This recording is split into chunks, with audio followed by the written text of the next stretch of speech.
Good morning student. आज हम जो प्लस 2 क्लास का 7th चैप्टर चला हुआ है उसके कुछ लास्ट के प्रश्नों की बात करेंगे। बड़े इंपॉर्टेंट और पूछे जाते हैं।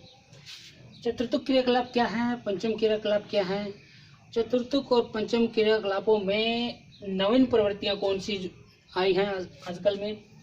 बाह्य स्रोतन, ये नवीन प्रवृत्तियों में अलग से भी 2 नंबर का प्रश्न पूछा जाता है। बाह्य स्रोतन क्या है, आउटसोर्सिंग क्या है। ज्ञान प्रकरण बाह्य स्रोतन क्या है। भारत में जो मेडिकल टूरिज्म जो उभरा है या मेडिकल टूरिज्म किसे कहते हैं ये भी पूछा जाता है। अंकीय विभाजन क्या है ये भी पूछ लिया जाता है 2-3 नंबर में।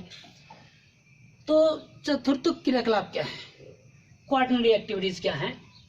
आर्थिक क्रियाकलापों के अति विशिष्ट और जटिल रूपों को क्वार्टरनरी एक्टिविटीज कहा जाता है, चतुर्थक क्रियाकलाप कहा जाता है। जैसे शिक्षा, सूचना तथा शोध और विकास जैसे क्रियाकलाप हैं वो इसमें चतुर्थक क्रियाकलाप में शामिल है।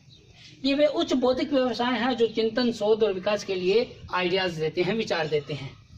क्वार्टरनरी एक्टिविटीज उच्च स्तरीय ज्ञान आधारित व्यवसाय हैं जिनका विकास सूचना प्रौद्योगिकी में आई क्रांति के फलस्वरूप हुआ है। इसके कुछ अन्य उदाहरण देखिए। सूचना का संग्रहण, उत्पादन और प्रकीर्णन करना क्वार्टरनरी एक्टिविटीज में आता है। पंचम क्रियाकलाप क्या है, क्वार्टरनरी एक्टिविटीज क्या है। ये वे सेवाएं हैं जिनसे नए विचार उत्पन्न होते हैं। दूसरा, वर्तमान एवं पुरानी विचारधाराओं की व्याख्या, पुनर्गठन और मूल्यांकन होता है। तीसरा, नए सूत्रों, आंकड़ों तथा तथ्यों की व्याख्या, उनका अनुप्रयोग होता है। चौथा, नई प्रौद्योगिकी का मूल्यांकन होता है। ये व्यवसाय तृतीय क्रियाकलापों का एक और अति विशिष्ट उपविभाग हैं। जैसे क्वार्टरनरी एक्टिविटीज वो भी तृतीय क्रियाकलापों का अति विशिष्ट उपविभागों में माना जाता है। पंचम क्रियाकलापों के अंतर्गत विशिष्ट और तथा श्रेष्ठ व्यवसायिक कार्यकारियों, टॉप बिजनेस एग्जीक्यूटिव्स, प्रशासनिक अधिकारियों, अनुसंधान वैज्ञानिकों, वित्त एवं विधि परामर्शदाताओं को शामिल किया जाता है।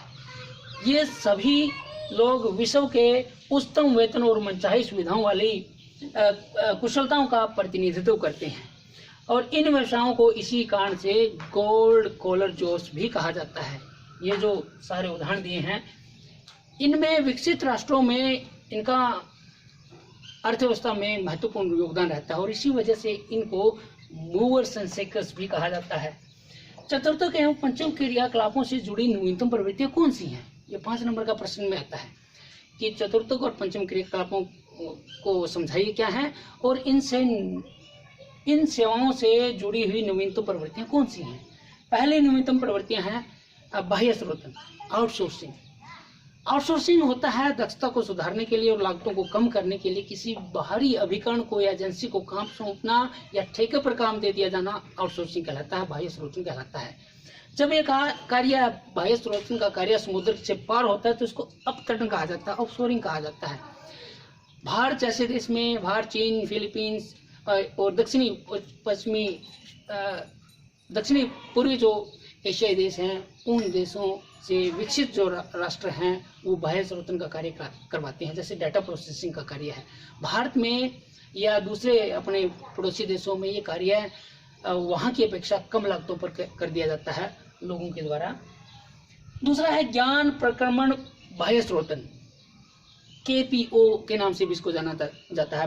फुल फॉर्म पूछ ली जाती है, KPO का पूरा नाम था। ये नॉलेज प्रोसेसिंग आउटसोर्सिंग। KPO सूचना प्रेरित ज्ञान पर आधारित सेवा है जिसके अंतर्गत अनुसंधान और विकास कार्य, ई लर्निंग, व्यवसाय अनुसंधान, भौतिक संपदा, कानूनी व्यवसाय और बैंकिंग सेक्टर आदि आते हैं। KPO BPO से भिन्न होते हैं। KPO knowledge processing outsourcing, BPO business processing outsourcing.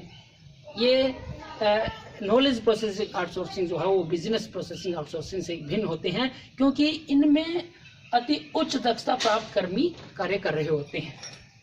तीसरा है भारत में समुद्री पार रोगियों के लिए स्वास्थ्य सेवाएं।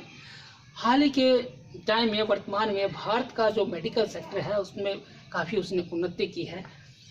हॉटस्पॉट के रूप में भारत उभरा है इस मामले में, जिसमें इस सेक्टर में मेडिकल प्रोफेशन और टूरिस्ट गाइड के लिए रोजगार की ऐसी भी संभावनाएं हैं। भारत के बहुत सारे हॉस्पिटल जैसे AIIMS है, मुंबई का लीलावती है, मैक्स है, अपोलो है, PGI चंडीगढ़ है आदि अंतर्राष्ट्रीय स्तर के मानक के अनुसार हॉस्पिटल है, स्पेशलाइज्ड हॉस्पिटल हैं, और यहाँ पर विदेशों से रोगी जो हैं इलाज करवाने के लिए आते हैं।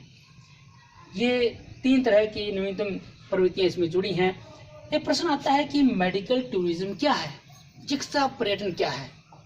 चिकित्सा पर्यटन से अभिप्राय है कि लोग साथ में तो घूमने का शौक भी पूरा कर लेते हैं और साथ के साथ वहाँ पर आकर अपना इलाज भी करवा लेते हैं। इसको मेडिकल टूरिज्म कहा जाता है। सीधे शब्दों में घूमने आइए और इलाज करवाइए, ये मेडिकल टूरिज्म है। फिर 1 या 2 या 3 नंबर में ये प्रश्न पूछा जाता है, डिजिटल डिवाइड क्या है, अंकीय विभाजन क्या है। क्या होता है डिजिटल डिवाइड? विश्व के सभी देशों में सूचना और संचार प्रौद्योगिकी से मिलने वाले जो लाभ हैं वो एक समान नहीं हैं, वो असमान रूप से वितरित हैं। कई देश इस मामले में ये जो सूचना प्रौद्योगिकी और संचार प्रौद्योगिकी की जो सेवाएं हैं वो अपने लोगों तक आसानी से पहुंचा देते हैं, बहुत जल्दी पहुंचा देते हैं। कई देश पीछे रह गए हैं और इसी को डिजिटल डिवाइड कहा जाता है। कुछ देश आगे हैं, कुछ पीछे हैं। डिजिटल डिवाइड किसी एक देश में, एक प्रदेश में भी मौजूद हो सकता है। जैसे अपने देश में लें तो ग्रामीण जो क्षेत्र हैं उनकी बजाय जो नगरीय और शहरी क्षेत्र हैं, महानगरीय क्षेत्र हैं, वहाँ पर सूचना प्रौद्योगिकी और संचार प्रौद्योगिकी के लाभ हैं वो लोगों तक जल्दी पहुँच पाए हैं। इसको डिजिटल डिवाइड कहा जाता है। ये एक देश में, एक क्षेत्र में भी मौजूद हो सकता है, विश्व में तो मौजूद है ही। ये 2-2, 3-3 नंबर के प्रश्न हमने किए आज, और ये 5 नंबर का भी किया कि चतुर्थक और पंचम क्रियाकलाप क्या हैं और इनसे जुड़ी, इन सेवाओं से जुड़ी नवीन प्रवृत्तियाँ कौन सी हैं। मेडिकल टूरिज्म बहुत इंपॉर्टेंट है, डिजिटल डिवाइड बहुत ज़्यादा इंपॉर्टेंट है, ये भी प्रश्न हमने किए। इसके साथ आज का ये अपना जो टॉपिक है, ये चैप्टर है, वो क्लोज हो जाता है। आगे से हम अगले लेक्चर में 8वां चैप्टर स्टार्ट करेंगे, परिवहन वाला, परिवहन संचार वाला। आज के लिए इतना ही। Thank you.